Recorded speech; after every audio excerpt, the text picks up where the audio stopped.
7, Las Vegas, Nevada. Friday afternoon, Georgia Monatella was at the casino working when she learned that her ex-husband, Alan Rykoff, had killed himself. The news came by way of an emergency telephone call from Pepper Carafield, the hooker with whom Alan had been living. Georgia took the call on one of the phones in the blackjack pit, cupping a hand over one ear to block out the roar of voices, the click and snap of cards being dealt, and shuffled the ringing of slot machines. When she heard that Alan was dead, she was shocked and sickened, but she felt no grief. By his own selfish and cruel behavior, Alan had ensured she would have no reason to grieve for him. Pity was the only emotion she could summon. He shot himself this morning 2 hours ago, Pepper elaborated. The police are here now. You've got to come. The police want to see me, Georgia said. But why? No, the police don't want to see you. You've got to come and clean his stuff out. I want his stuff out of here as soon as possible. But I don't want his things, Georgia said. It's still your job whether you want them or not. Miss Carafield, it was a bitter divorce. I neither want nor... He had a will drawn up last week.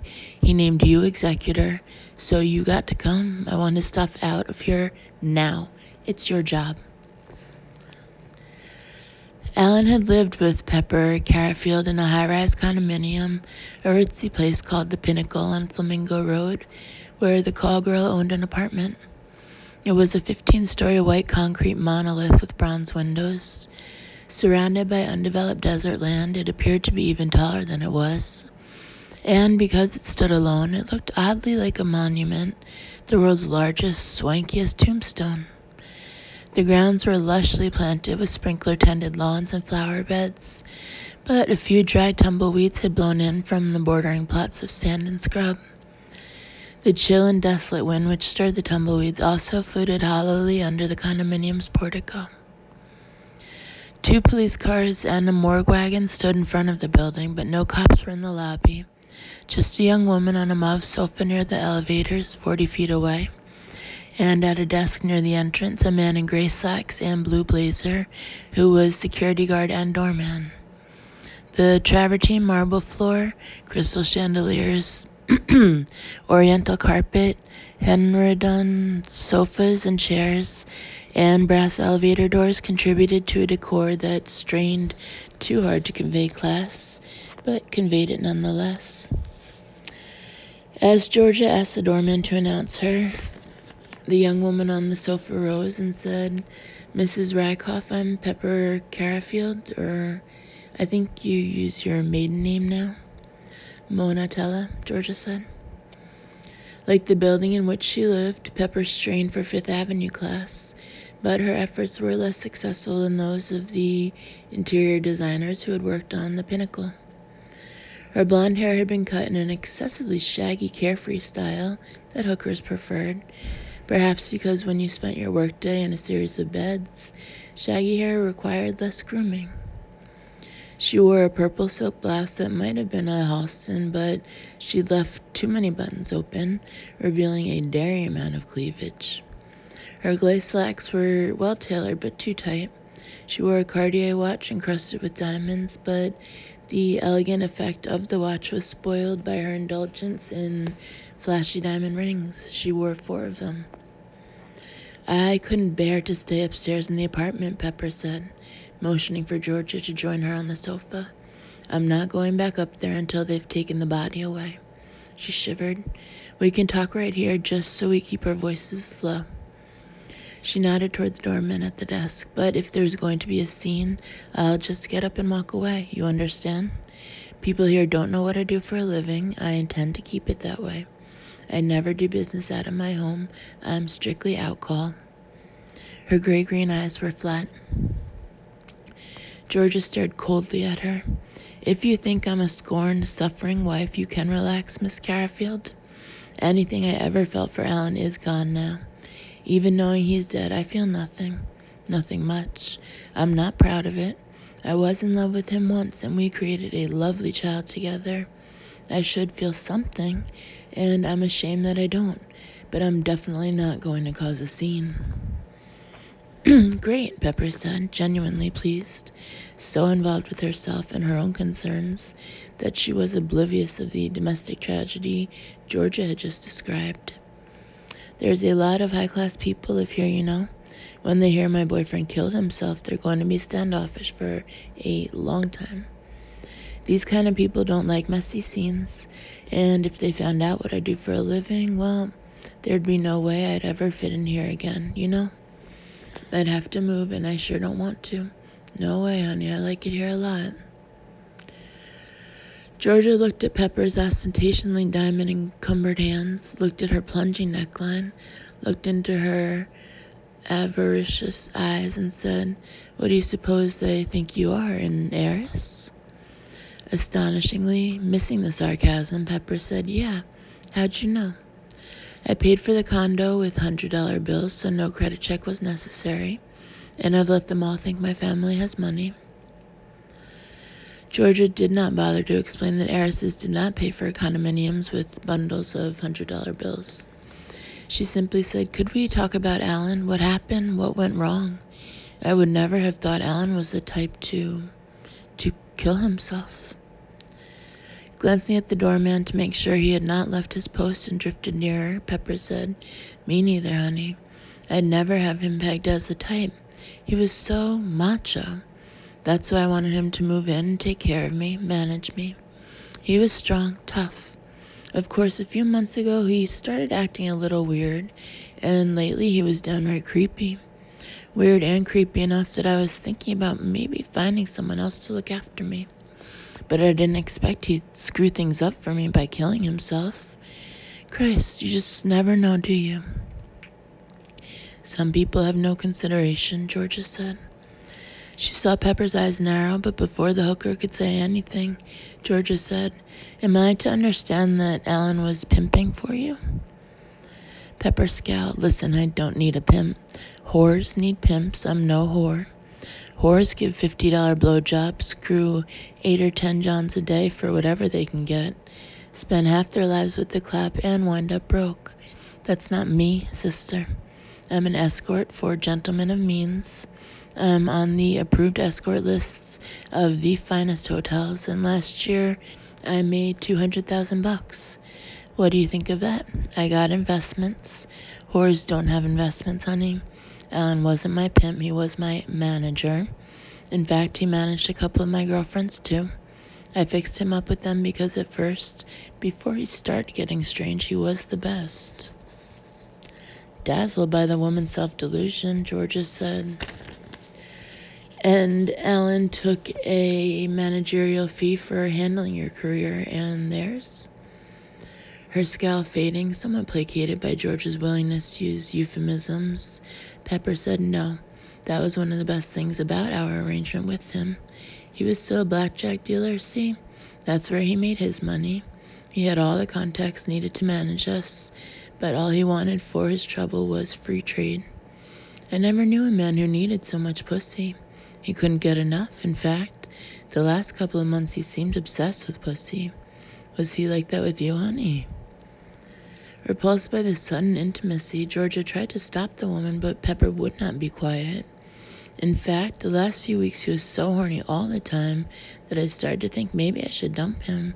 I mean, there was something a little crazy about it. He'd do it and do it and do it until he just couldn't get his pecker up to do it anymore. And then he'd want to watch X-rated videotapes." Georgia was suddenly angry that Alan had made her executor, forcing her to witness the moral squalor in which she had passed the last year of his life. And she was angry because she would have to find a way to explain his death to Marcy, who was already treading a psychological tightrope. But she was not really angry with Pepper Carafield. Not angry, but appalled, yes, because even Alan deserved a little mourning and respect from his live-in lover, more than this shark could ever give him. But there was no point in blaming the shark for being a shark. One of the elevators opened, disgorging uniformed policemen, morgue employees, and a gurney bearing a corpse in an opaque plastic body bag.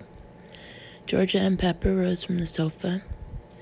Even as the stretcher was being rolled out of the first elevator, the doors of the second opened and 4 more cops appeared, 2 in uniform plus a team of plainclothes detectives. A detective came to Pepper Carfield and asked a few final questions. No one asked any questions of Georgia. She stood rigid and suddenly numb, staring at the body bag that contained her ex-husband. They rolled the gurney across the travertine. The wheels squeaked. Georgia watched it moving away. 2 cops held the lobby doors while the morgue attendants pushed the gurney outside. It moved past the lobby windows. Georgia turned to observe its progress. She still felt no grief, but she was swept by a powerful wave of melancholy, a profound sadness at what might have been. From the nearest of the elevators, where she was holding a door open, Pepper said, "Let's go up to my place." Outside, they closed the doors of the coroner's van. In the elevator on the way up, and in a discreet whisper in the 14th floor hallway. Then, continuing in a normal tone of voice as they entered her big living room, Pepper insisted on describing Alan's peculiar sexual hunger. He had always had the carnal appetite of a gourmand, but apparently sex had become a sick obsession with him as his life had wound down through its last couple months. Georgia did not want to hear about it, but stopping the hooker seemed more difficult than simply enduring her chatter. In recent weeks, Alan's days had been devoted to erotic pursuits, though it all sounded feverish and desperate rather than pleasurable. He had used sick leave and vacation time to spend long, often frantic hours in bed with Pepper or others whose careers he managed, and there was no variation or perversion that he failed to explore to excess. The hooker chattered on. Alan had developed a fascination with the lascivious substances, devices, appliances, and clothing. Dildos, penis rings, spike-heeled shoes, vibrators, cocaine ointment, handcuffs. Georgia, already weak-kneed and dizzy since seeing the body bag, grew queasy. "Please stop. What's the point?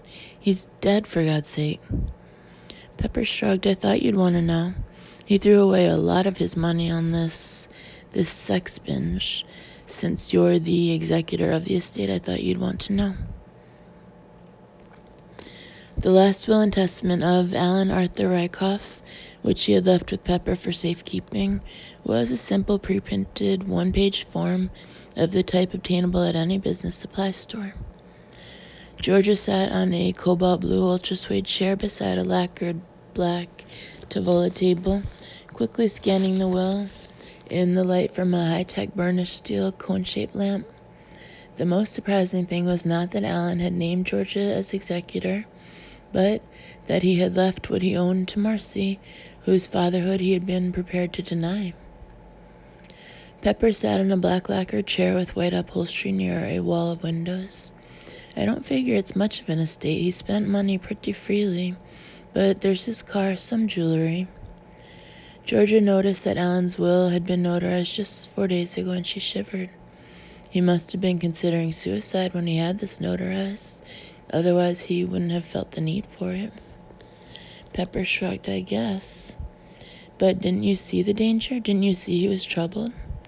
Like I told you, honey, he'd been weird for a couple months." "Yes, but there must have been a noticeable change in him during the last few days. Something different from that other strangeness. When he told you he'd made out a will and asked you to put it in that lockbox of yours, didn't you wonder? Wasn't there anything about him, his manner, his look, his state of mind, that worried you?" Pepper stood up impatiently. "I'm no psychologist, honey. His stuff's in the bedroom. If you want to give his clothes to Goodwill, I'll call them. But his other stuff, jewelry, personal things, you can get them out of here right now. I'll show you where everything is." Georgia was sickened by the moral squalor into which Alan had sunk, but she also felt a measure of guilt for his death. Could she have done something to save him? By leaving his few possessions to Marcy and by naming Georgia executor of his will, he seemed to have reached out to them in his last days. And although that gesture was pathetic and inadequate, it touched Georgia. She tried to remember how he had sounded on the telephone before Christmas when she had last spoken with him. She remembered his coldness, arrogance, and selfishness, but perhaps there had been other, more subtle things that she should have heard beneath the surface cruelty and bravado. Distress, confusion, loneliness, fear. Brooding on that, she followed Pepper toward the bedroom. She loathed this task, pawing through Alan's things, but it had to be done. Halfway down a long hall, Pepper stopped at a door, pushed it inward. Oh, shit. I can't believe the damn cops left it like this. Georgia looked in the open door before she realized that this was the bathroom in which Alan had killed himself. Blood was all over the beige tile floor. More blood was spattered over the glass door of the shower stall, sink, towels, waste can, and toilet. The wall behind the toilet was stained with dried blood in a macabre pattern resembling a Rorschach blot, as if Alan's psychological condition and the meaning of his death were there to be read by anyone with sufficient insight. Shot himself twice, Pepper said, supplying details Georgia did not want to hear. First in the crotch. Is that queer or what? And then he put the gun in his mouth and pulled the trigger. Georgia could smell the vague, coppery scent of blood. The damn cops should have cleaned up the worst of it, Pepper said, as if she thought policemen ought to be armed, not only with guns, but with scrub brushes and soap. My housekeeper doesn't come until Monday, and she's not going to want to deal with this disgusting mess. Georgia broke the bloody bathroom's hypnotic hold on her and stumbled blindly a few steps along the hall. Hey, Pepper Carafield said, you okay? Georgia gagged, clenched her teeth, moved quickly along the hall, and leaned against the jamb of another doorway. Hey, honey, you were still carrying a torch for him, weren't you? No, Georgia said softly. Pepper moved closer, too close, putting an unwanted, consoling hand upon her shoulder. Sure you were. Jesus, I'm sorry. Pepper oozed unctuous sympathy, and Georgia wondered if the woman was capable of any genuine emotion that did not have its roots in self-interest. You said you were burnt out on him, but I should have seen. Georgia wanted to shout, you stupid bitch! I'm not carrying a torch for him, but he was still a human being, for Christ's sake. How can you be so callous? What's wrong with you? Is something missing in you? But she only said, I'm all right. Where are his things? I want to sort through them and get out of here. Pepper ushered Georgia through the doorway in which she had been leaning into a bedroom. He had the bottom drawer of the highboy plus the left side of the dresser and that half of the closet. I'll help. She pulled out the lowest drawer of the highboy. For Georgia, the room suddenly was as eerie and unreal as a place in a dream. Her heart began to pound, and she moved around the bed toward the first of three things that had filled her with fear. Books. Half a dozen books were stacked on the nightstand. She had seen the word moon on the spines of two of them. With trembling hands, she sorted through them and found that all six dealt with the same subject. Something wrong? Pepper asked. Georgia moved to the dresser on which stood a globe the size of a basketball. A cord trailed from it. She clicked a switch on the cord and found the globe was opaque with a light inside. It was not a globe of the earth, but of the moon, with geological features, craters, ridges, plains, clearly named. She gave the glowing sphere a spin. The third thing that frightened her was a telescope on a tripod beside the dresser in front of a window.